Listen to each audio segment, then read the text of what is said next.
What comes to your mind when I say the word emo? Is it bands like Fall Out Boy and My Chemical Romance and the emo and pop punk boom of the 2000s? Is it the late 80s DC emotional hardcore scene and bands like Rites of Spring and Embrace? Is it a negative connotation from years of media misunderstanding? Whatever it might be, emo means a lot of different things to a lot of different people. Someone in their 30s might associate emo with their formative years and the Warped Tour scene, while someone in Gen Z might associate it with bands like Modern Baseball or Glass Beach. Personally, I kind of like to think of myself as an emo aficionado, an emo historian, if you will. I enjoy bands that go as far back as the genre's inception to bands formed just last year. But what do I think of when I hear the word emo? What's the first thing that comes to my mind? Well, if I'm being honest, I think I have to go with the 2010s emo revival. You weren't the only one who thought of us that way.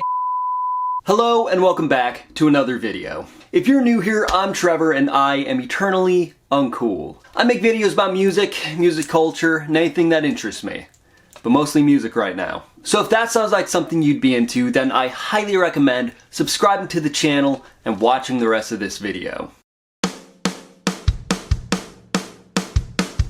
The emo revival as we know it started roughly in the late 2000s, early 2010s. But it really didn't start getting recognition until the release of albums like Modern Baseball's You're Gonna Miss It All and Joyce Manor's Never Hung Over Again. I associate emo with this era the most because this was the era I was paying attention to more of the newer bands that were coming out. Don't get me wrong, I love the 2000s era of emo. Bands like My Chemical Romance, Hawthorne Heights, Silverstein, but I was a baby during that era. I was too busy picking my nose to pay attention to any of the good bands. I was a teenager in the 2010s, high school and college aged. I was defining myself by the music I was listening to, and that music mainly consisted of pop punk and emo. I made a video last year about some of my favorite emo revival albums. Stuff like Modern Baseball, Tiny Moving Parts, The Front Bottoms. But I feel like if you're into emo, you probably already know those bands. They're like the tip of the iceberg. There are so many incredible and influential emo revival bands that I don't think the casual emo listener would know of. But that's okay, because I'm here to learn you something. What I've done today is compile 4 emo revival albums that I think any self-respecting emo fan or anyone looking to get into the genre should check out. Now, these albums aren't necessarily underrated or obscure within the emo realm. I just think more people need to pay attention to them and give them the love they deserve. If you're into emo as much as I am, you might have heard these albums already. But if you haven't, ooh boy do I got a gift for you. Grab a drink, grab a snack, get comfy, and let's get into the video.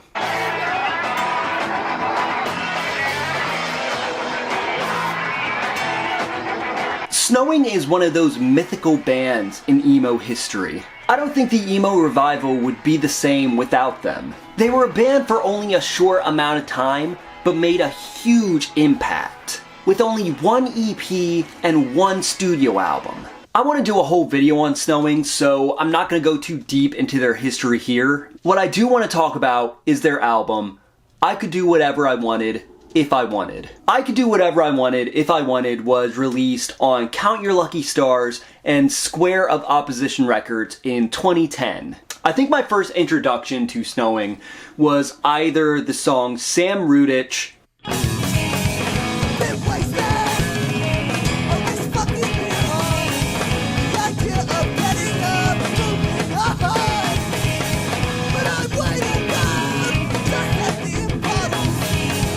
or the song So I Shotgunned a Beer and Went Back to Bed.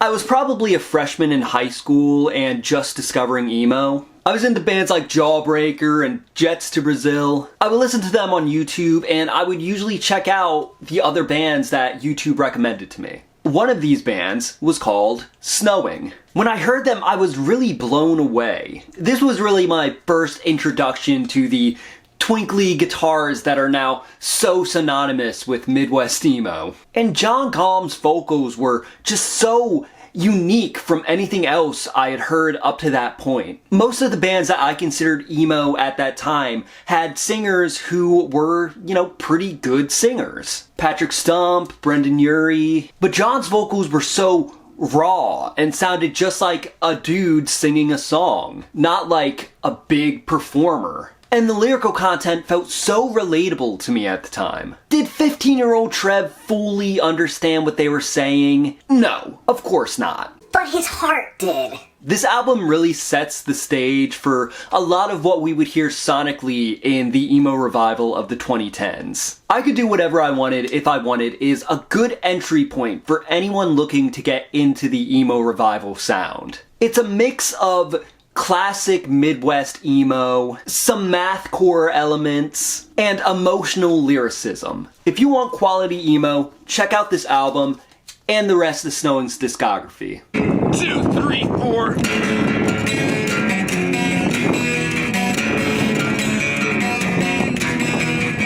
One of the other bands I found through my emo education via YouTube was a band called Camping in Alaska. When I was listening to Snowing, I got recommended similar sounding bands. That's how the algorithm works.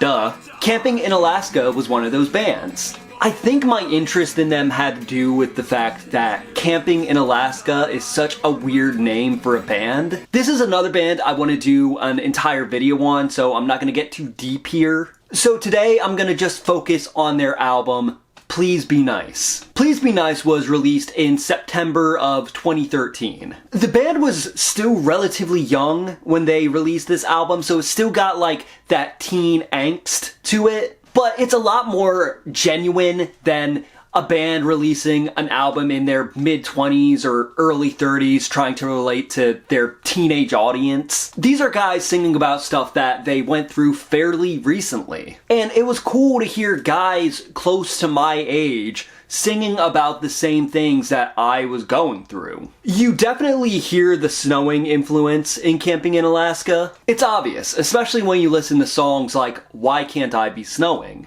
And now we're grown up, fucking grown up, with the bummed out swan song wasted on cold tears. And a song like There's No Brian in Team really sounds like the kind of emo revival song we would get later on in the decade, before that whole sound was a stereotype. Why do I always run away? Why do I always take the easy way? And of course, I Just Want to Kickflip Into the Sunset and Disappear is one of the most underrated emo songs of all time and deserves a lot more respect. You've been crushing cigarettes and fucking holding my sweaty hands. I don't know what to say, but I'm happy. Just like Snowing, I feel like Camping in Alaska had a big impact on the sound of the emo revival. I feel like these two bands really exemplify what the emo revival would become known for. A modern take on the DIY emo sound of the 90s. Camping in Alaska is definitely worth a listen. Has anybody here ever read a book? No! This is about one of my experiences doing that. I've read like 2. Books are for squares! This one's for the squares. I mentioned in my first emo albums you need to listen to video that in college I got really into math rock. I listened to bands like Tiny Moving Parts and Chon, as well as older bands like Don Caballero and Toe. But one of the bands I found most interesting was a band called Algernon Cadwallader.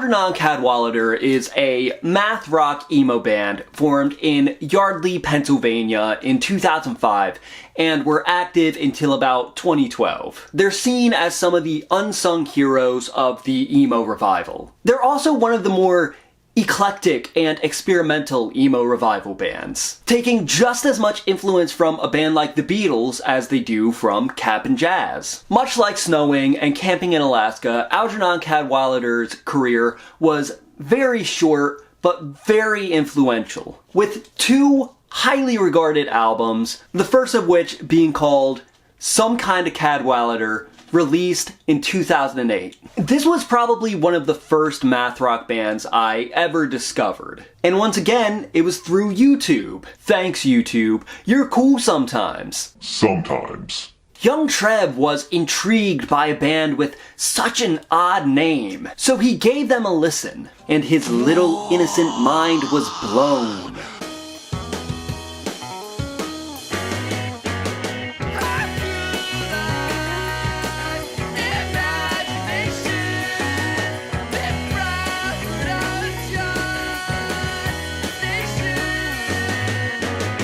I had never heard music like this before. The guitars were so intricate and interesting. Sure, I had heard the masterclass shredding of classic rock and heavy metal, but the guitar work on Some Kinda Cadwallader made young Trev want to pick up a guitar and then put it back down because he couldn't play guitar. And fantasizing about it was a lot easier than actually doing it. Algernon Cadwallader is a band that I've always kept in high regard in terms of emo and math rock. They're not talked about nearly enough. I think they really defined math rock and mathy emo in the 2010s. Without them, we wouldn't have bands like Tiny Moving Parts, which is a good thing or a bad thing depending on who you ask. But if you like math rock, then I highly recommend checking out the album Some Kinda Cadwallader. You won't regret it. How's it going? We're Somos. We're from Boston. Thank you.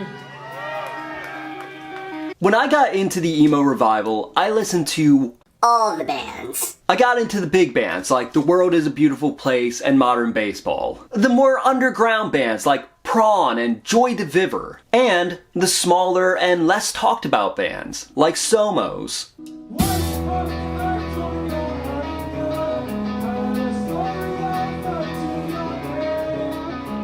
Somos fits into the more indie rock side of emo. They didn't have that pop punk or hardcore edge that a lot of the other bands did. Somos was formed in 2012 in Boston, Massachusetts. They would self-release a demo that same year and then be signed to Tiny Engine Records. On Tiny Engines, they released their debut album, Temple of Plenty. This album was actually how I found the band. I was a freshman in college and really diving into the emo revival. I was listening to everything I could. Pandora was my go-to at that point, and I can't remember what station I was listening to. Probably Modern Baseball, if I'm being honest. When a song popped up that really blew me away. I need a window to see out of.